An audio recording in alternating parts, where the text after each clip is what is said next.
l'économie positive. Qu'est-ce que l'économie positive? C'est l'économie qui regroupe ceux qui tentent de donner du sens aux agents économiques. Il s'agit d'entreprises, de mutuelles, de coopératives, de syndicats, d'associations, de partis politiques. Un sens qui aille au-delà de la fourniture des services que ces entités sont supposées rendre.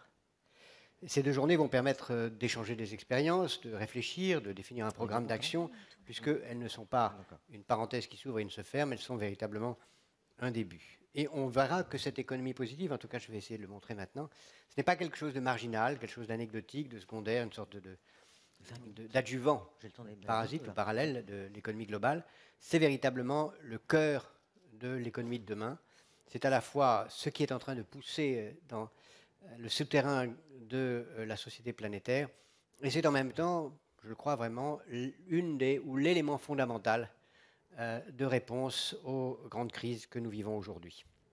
Je pense qu'elles permettront de comprendre que la résolution même de la crise globale que nous traversons aujourd'hui, crise économique comme crise politique et morale, trouve profondément sa source dans le fait que l'économie n'est pas positive au sens où nous l'entendons et où je vais essayer de le montrer. En effet, le modèle de l'économie aujourd'hui est fondé sur une valeur majeure qui est l'individualisme. Le fait que les individus seuls, chacun pour soi, doivent tenter de façon aussi rationnelle que possible, dans la limite de leurs moyens, de leurs ressources, de leur situation sociale, de leur histoire, de réussir au mieux leur vie, c'est-à-dire essentiellement de réussir au mieux matériellement leur vie. Et si cette économie fondée sur la recherche maximale de profit a créé depuis au moins 10 siècles énormément de richesses, permis de sortir beaucoup de difficultés, d'obscurantisme, d'obstacles, de dogmes. Et si on peut admirer, comme le faisait d'ailleurs aussi Karl Marx, la fonction du capitalisme dans la disparition des grands blocages que le féodalisme a mis en place, on peut penser qu'aujourd'hui, ce que le capitalisme a apporté se heurte à des limites profondes. Sans refaire un diagnostic trop long qui n'est pas l'objet ici, on peut évidemment se souvenir de ce que, malgré l'extraordinaire croissance des richesses, la pauvreté, qui est le principal sujet de préoccupation de Planète Finance, reste aujourd'hui majeure. Plus de la moitié de la planète vit avec moins de 2 € par jour, et malgré la croissance, ce nombre ne diminue pas. L'environnement est de plus en plus détruit, nous vivons de plus en plus au détriment des générations futures, en faisant des dettes, au détriment des générations passées, en détruisant ce qu'ils ont construit, et en particulier l'environnement. Et ceci sans créer, même pour ceux qui ont accès à des richesses nouvelles, autre chose que beaucoup de frustration, parce que, quel que soit le niveau obtenu, il n'est jamais considéré comme suffisant. Et je dirais que, même plus profondément, on peut penser que la crise actuelle est très largement fondée sur ce modèle, sur la raison d'être de ce modèle qui est l'individualisme. Parce qu'au fond, le marché tel qu'il est, c'est le mécanisme principal de la répartition des richesses, et il conduit, par les inégalités qu'il produit, à rendre impossible pour l'immense majorité des gens, y compris même dans les pays développés, à disposer des ressources nécessaires pour consommer. Donc, la seule façon pour eux d'arriver à la consommation, c'est de s'endetter. Et une des grandes raisons de cette crise, c'est que justement les plus pauvres ont dû s'endetter pour faire tourner la machine économique. Plus profondément, cet individualisme conduit très largement les uns et les autres à choisir d'être en situation de ne plus avoir de solidarité les uns avec les autres, d'être en situation de rupture, de ne considérer que celui qui compte, c'est moi maintenant, tout de suite. Dans une situation où, puisque j'ai le droit de changer la vie en permanence, je suis en permanence en situation de précarité, parce que les contrats ne valent plus rien, les contrats sont de plus en plus facilement rompus, les contrats de travail, les contrats sentimentaux, les contrats avec la société et les contrats avec les générations futures et les générations passées. Et plus généralement, le marché, dans la mesure où c'est sa nature, devient mondial, et Le Havre est le lieu qui le voit le plus peut-être en France, se trouve confronté au fait que, alors que le marché est mondial, la démocratie, elle, reste locale. Et donc, on est confronté pour la première fois dans l'histoire humaine avec un marché mondial sans droit mondial. Or, on sait très bien, et les seuls pays qui existent dans ce genre sont la Somalie ou quelques rares comme ça, qu'un pays sans État, c'est le chaos. Qu'un monde sans État de droit, c'est le chaos. Et que la globalisation aujourd'hui, c'est, comme je l'ai écrit à plusieurs reprises, une sorte de somalisation de la planète par une destruction générale de l'état de droit. Pour beaucoup d'économistes, ceci est normal. Et il ne faut pas demander à l'économie plus que cela. Adam Smith écrivait que l'égoïsme est la règle de nos sociétés, la condition de fonctionnement de l'économie, et qu'il ne faut pas chercher à avoir autre chose. Un autre grand économiste de la même époque, fin du 19e, début du 20e siècle, Il disait que accuser l'économie de ne pas tenir compte de la morale, c'est aussi idiot que d'accuser la théorie de jeu d'échecs de ne pas tenir compte des recettes culinaires. Et Milton Friedman, avec sa brutalité bien connue, disait que la responsabilité sociale de l'entreprise, c'est de faire du profit, rien que du profit. Business of business is business.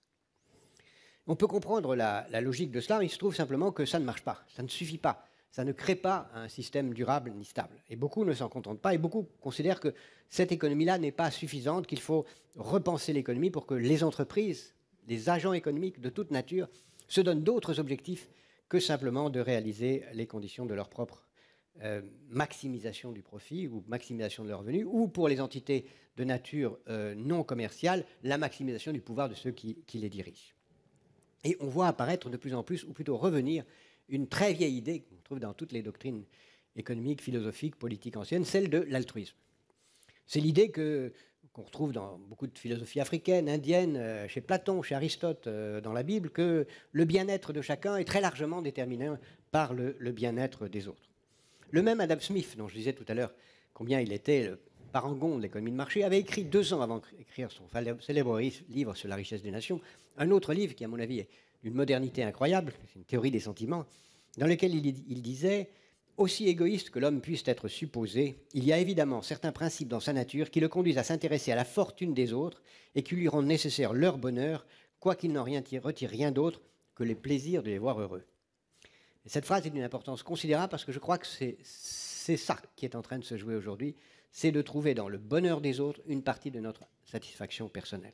Ce sentiment d'altruisme est aujourd'hui clairement présent, très largement parce que nous sommes dans un village, de plus en plus un village interdépendant. Nous savons que si les autres sont malades, nous risquons de l'être.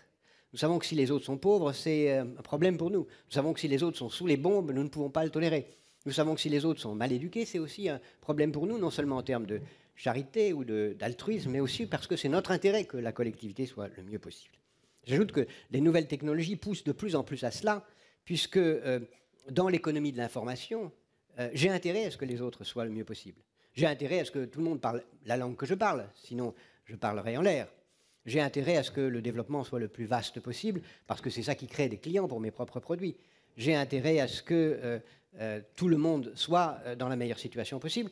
Et ça ne me gêne pas, puisque dans une économie qui est de plus en plus une économie de l'information, si je donne quelque chose, je l'ai encore. Si j'ai un verre d'eau que je vous le donne, je ne l'ai plus. Si j'ai une idée que je vous la donne, je l'ai encore.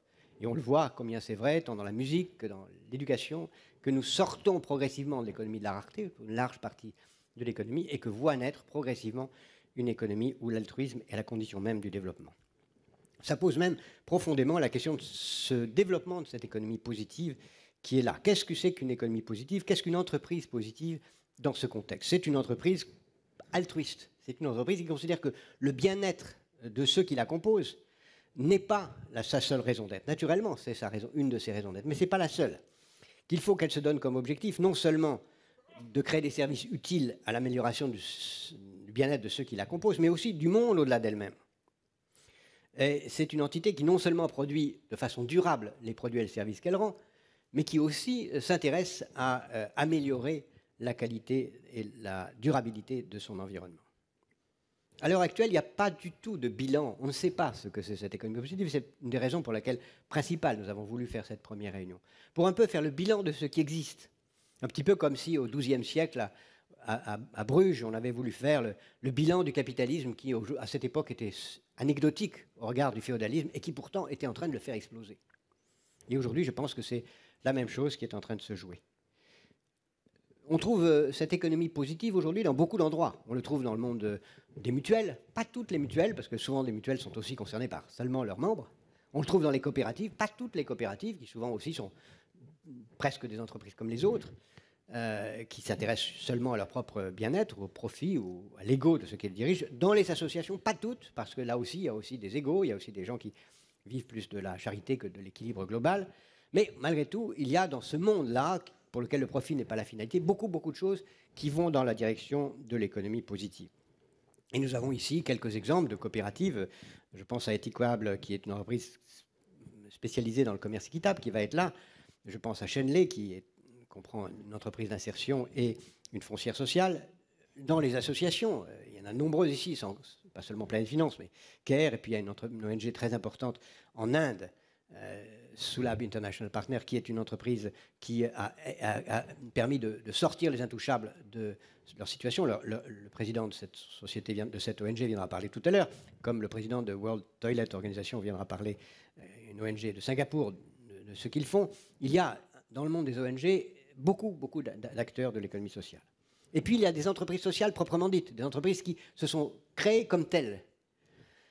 Sambazon, qui est une entreprise qui fait à la fois travailler les Indiens d'Amazonie pour lutter contre la déforestation, comme une entreprise qui est là aussi, Cool to Care, qui est aussi une entreprise qui soutient des familles ayant des enfants handicapés, Mosaïque RH, qui aide les jeunes des situations difficiles à avoir une égalité des chances. Je pourrais en citer d'autres, Fair Finance, qui en Angleterre fait beaucoup pour intégrer les jeunes des quartiers, des entreprises financières, des fonds éthiques comme celui de Responsabilité en Suisse, des structures juridiques nouvelles comme ce qu'on appelle les Social Impact Bonds, qui sont des structures juridiques qui permettent d'avoir des financements spécifiques pour ces activités. Énormément de choses sont en train de se développer, mais qui naturellement sont marginales au regard de ce qu'est aujourd'hui l'économie mondiale. La microfinance, évidemment, Planet Finance en est un des acteurs, joue un rôle particulièrement important puisqu'elle finance très largement ce secteur. Et puis Ashoka en est un autre exemple dans la mesure où il rassemble un certain nombre de ces activités. Et il ne faut pas oublier, parmi les plus importants, les entreprises elles-mêmes, qui, dans beaucoup de cas, et je pense en particulier à Suez, à Renault ou à Lilly, qui sont, pour citer ceux qui sont là, et qui sont en particulier des partenaires de Planet Finance, et Gérard Mestralet a la gentillesse de s'exprimer tout à l'heure, jouent un rôle très important, non seulement parce qu'elles ont une activité de responsabilité sociale d'entreprise qui leur permet d'aider le reste de l'économie positive à fonctionner, mais parce que dans leur activité interne, elles cherchent premièrement à ne pas nuire à l'environnement et à l'environnement social et matériel, mais aussi à l'améliorer, soit par leurs activités internes, soit par leurs financements externes. Et puis il ne faut pas oublier non plus les acteurs majeurs de la démocratie, les syndicats et les partis politiques, Jacques Chirac nous en parlera, qui ont un rôle considérable à jouer parce qu'elles-mêmes sont des entreprises qui ont vocation à être positives, à être des acteurs du changement ensemble. Ce que je vous propose que nous fassions ensemble, ce que je vous propose que nous commencions à réfléchir au cours de ces 2 jours, c'est de lancer 6 programmes d'action, 6 projets. Le premier, c'est de réfléchir à ce que peut être la théorie de l'économie positive. Et je crois que l'économie positive, dont j'ai tracé les premiers traits ici, mérite une théorie économique. Nous entendrons des économistes en parler tout à l'heure. Mais je crois que cette théorie est fondamentale, parce que derrière tout homme politique, il y a une théorie. Qu'il le sache ou pas, même s'il ne l'a pas lue, elle existe. Je pense que les 4 grands chantiers de la théorie de l'économie positive, aujourd'hui, doivent être, premièrement, de définir des critères précis et quantifiables mesurant le caractère positif d'une entité économique, les paramètres qui permettent de savoir si, oui ou non, il influe de façon positive sur l'environnement social, matériel et humain. Deuxièmement, de démontrer ce que j'ai essayé d'esquisser tout à l'heure, c'est-à-dire qu'une entreprise peut mieux satisfaire ses propres exigences de survie si elle est positive. C'est-à-dire si elle ne se donne pas comme objectif son seul profit, parce que si on se donne comme objectif son seul profit, on est en situation suicidaire, et je pense que c'est important de le démontrer. Troisièmement, de démontrer qu'une telle entreprise participe à créer les conditions de l'équilibre de l'économie globale, et la durabilité globale, et pas seulement sa propre durabilité. Et quatrièmement, de définir quel peut être, dans une économie positive, le rôle du droit et de l'État pour créer les conditions que l'économie puisse s'orienter progressivement vers l'économie positive. Théoriser, c'est donc notre premier chantier. Deuxième chantier, partager les bonnes pratiques. Nous sommes là pour ça et je voudrais qu'au-delà de penser 2 jours, vous croisiez, vous rencontriez, nous discutions ensemble, nous sachions quelles sont les meilleures façons de faire de l'économie positive, quelles sont les erreurs, les échecs, et que nous puissions en discuter. C'est d'ailleurs pour ça que nous avons ouvert une chaîne de télévision dédiée, Arnaud Ventura a parlé tout à l'heure, Eco Plus TV, qui retransmet en direct tout ce que nous faisons aujourd'hui, qui a vocation à durer définitivement pour être le lieu d'échange et de partage et de témoignage de vos propres expériences à l'échelle du monde. Le troisième chantier, je voudrais que nous mettions en place, nous aidions à réfléchir aux moyens de mesurer l'impact. Plus exactement, non pas théoriquement, mais à les mettre en place concrètement pour savoir vraiment, par des agences de notation spécifiques ou par d'autres moyens, comment faire en sorte que les entités économiques ou les entités politiques, associatives, etc., puissent avoir des études d'impact sur leur impact plus ou moins positif sur l'économie. Comment, en quelque sorte, elles peuvent, pour employer le mot pédant des économistes, internaliser les externalités. Et puis, quatrième chantier, il faudra utiliser ces indicateurs, non seulement pour mesurer, mais pour donner des incitations financières ou fiscales aux entreprises. Il faut qu'il soit plus facile de financer une entreprise ou une association ou une ONG ou un syndicat qui s'oriente vers l'économie positive qu'une activité qui ne s'en préoccupe pas. Cinquième chantier, un peu parallèle, mais qui pour moi est très important, c'est de dénoncer les récupérations. Parce qu'il faut bien prendre conscience qu'il y a des entreprises, des hommes politiques, des syndicats, naturellement aucun de ceux qui est dans cette salle, sinon ils ne seraient pas là, qui utilisent le caractère positif, la responsabilité sociale, comme un moyen de publicité. Et qui savent bien, de façon très cynique, qu'on est beaucoup plus visible avec une action de responsabilité sociale et que, paradoxalement, ça coûte moins cher qu'une campagne de pub. Et donc, il faut faire très attention à ce que l'économie non positive ne récupère pas, n'avale pas, ne cannibalise pas l'économie positive pour en faire simplement un sujet, un moyen de son propre développement. Et il faudra être là-dessus extrêmement vigilant. Sixième chantier, peut-être le plus important, c'est d'aider à mettre en place les législations qui sont nécessaires. Parce que les agents économiques de toute nature, entreprises, syndicats, ONG, etc., États, ne pourront aller vers l'économie positive que s'il y a un cadre juridique stable de long terme qui leur permet de dire rien ne peut être fait si le long terme ne revient pas. Or, l'économie individualiste est fondée sur l'apologie du court terme, comme je le disais tout à l'heure. Seul le droit peut recréer les conditions du long terme qui permet d'orienter sans craindre les conséquences de sanctions à court terme des marchés, cours de bourse ou des sondages d'opinion, une telle orientation. Et c'est le droit qui recrée le long terme, à condition que le droit soit stable. Je donne juste 3 exemples du droit sur lequel il faut réfléchir. Le droit financier. Il est très important que le droit financier augmente la canalisation des ressources financières vers l'économie positive. Par exemple, en France, est-ce qu'il est normal que les réglementations sur les fonds d'investissement sociaux ne permettent aux fonds d'investissement sociaux, souvent remarquables, comme Gérard Mestrallet en parlera tout à l'heure, qui investissent dans l'économie sociale, de n'avoir le droit que d'investir 10%, et en réalité, ils investissent moins que ces 10% des ressources qu'elles collectent au nom de l'économie sociale, ou surtout de l'économie positive, beaucoup plus large que l'économie sociale. Est-ce qu'il ne faudrait pas le changer? Deuxièmement, est-ce qu'on ne peut pas imaginer qu'il serait nécessaire d'avoir un statut nouveau pour les entreprises de nature responsable? Aux États-Unis, et le créateur de ce statut viendra en parler tout à l'heure, il existe un statut juridique, le L3C, qui permet à des entreprises de prendre un statut qui n'est ni un statut d'ONG, ni un statut d'entreprise commerciale, mais un statut spécifique pour créer les conditions de leur développement. Et en Europe, et en particulier en France, nous sommes gênés par le fait qu'il faut être soit une association, soit une entreprise, et que c'est très difficile d'être les deux à la fois, et qu'une entreprise, c'est spécifique de caractère social, de caractère positif serait nécessaire. Et aux États-Unis, à côté de ces entreprises, il y a aussi un mécanisme de certification qu'on appelle Benefit Corporation, qui sont une façon de labelliser l'économie positive, qu'on pourrait aussi traduire dans le droit français et dans le droit européen. C'est très important que cela existe. Évidemment, il existe le concept d'entreprise solidaire déjà. Et une entreprise solidaire, comme chacun le sait, c'est une entreprise qui est solidaire au sens des travailleurs qu'elle emploie. Elle doit employer des travailleurs handicapés.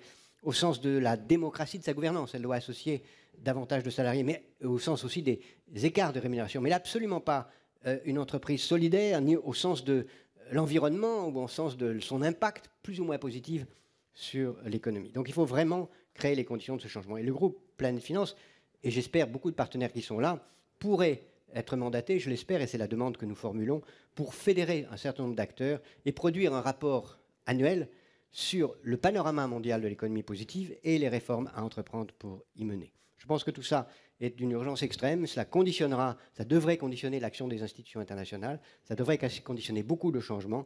Et si on le fait, eh bien, je pense que beaucoup de choses changeront à long terme. À nous maintenant de répondre aussi clairement que possible à au moins 3 questions. Pourquoi, comment et qui? Pourquoi l'économie actuelle nous conduit-elle à tellement de difficultés?